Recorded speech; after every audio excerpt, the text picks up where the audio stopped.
So,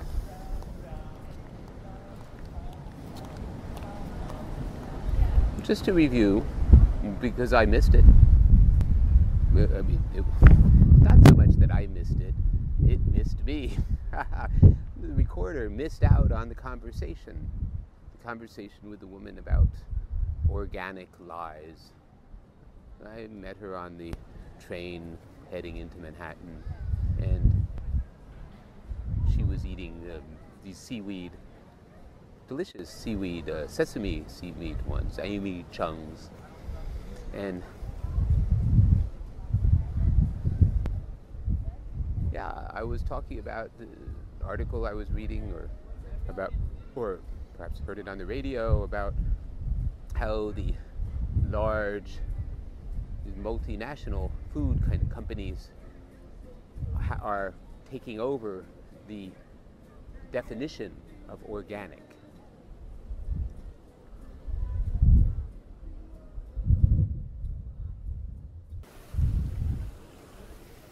I think that the way we are going to deal with these kinds of lies is to figure out how to set up the liars to expose themselves. Don't ask me how, but it'll take some work. It will take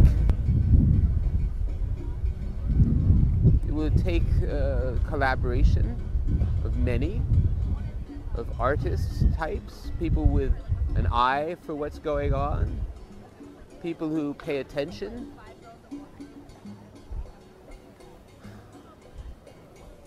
It will require people who are willing to put out their voices,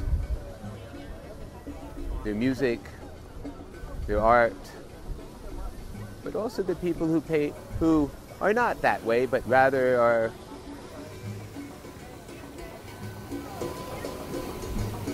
keen observers, analysts, synthesists, writers.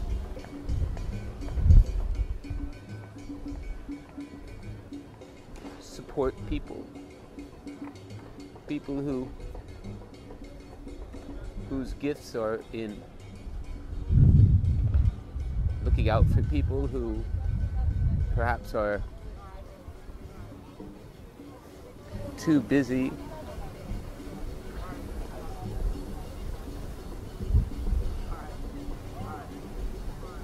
changing the world to fully take care of themselves. No, I think we all have to take care of ourselves, but that doesn't mean as a community we can't share that. We can take care of each other, and we each have different abilities. So learning how to do that, learning how to transform a place like this, a large public space where people come to hang out with their friends, to possibly meet other people, to share their talents, to be entertained by those who share their talents.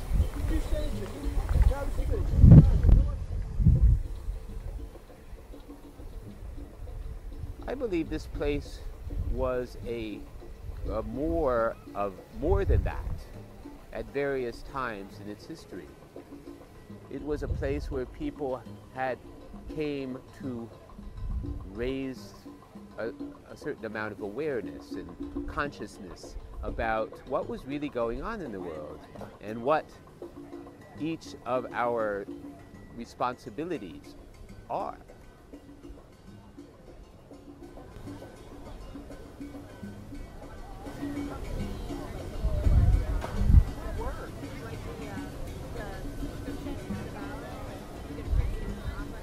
In this period in our history,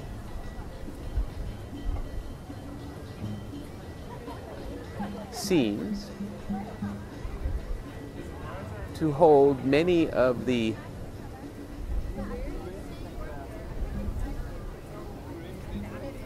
dangers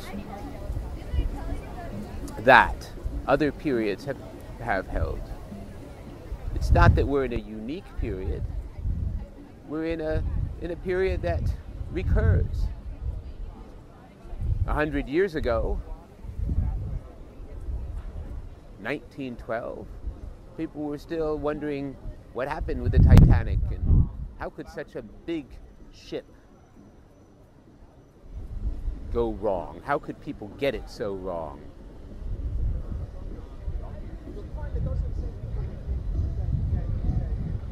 The guns of August were a couple years down the road.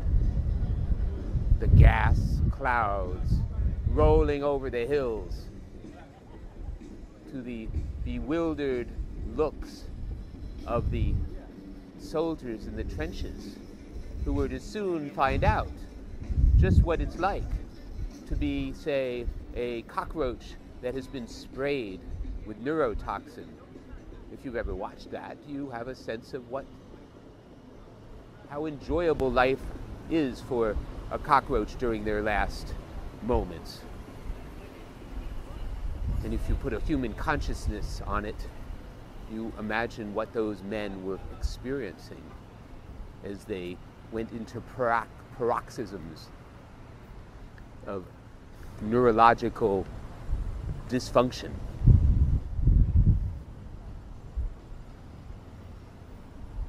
Leading to the total disintegration of the systems that support life.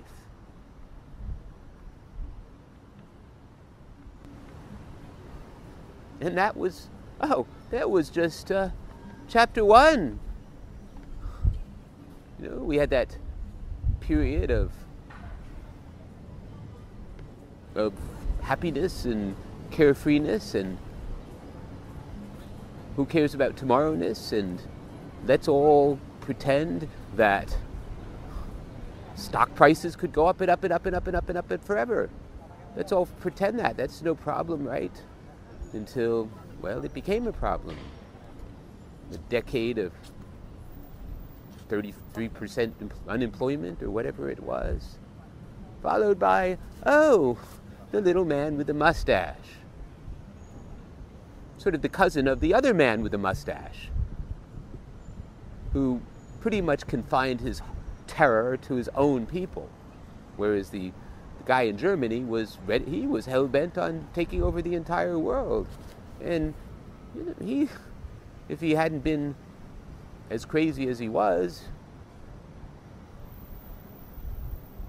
as arrogant as he was, he might have succeeded.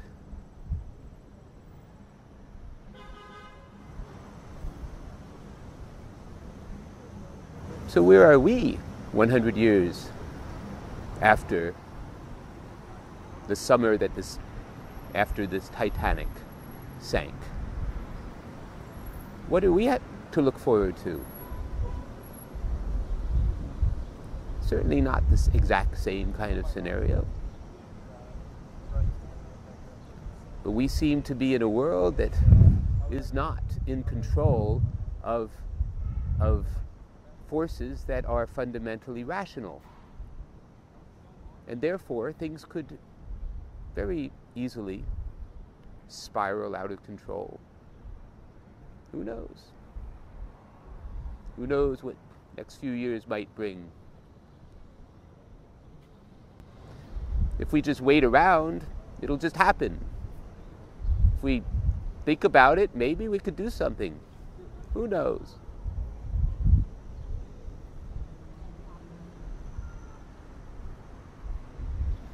That was what the discussion with that young woman on the subway with the Sesame seaweed snacks brought on.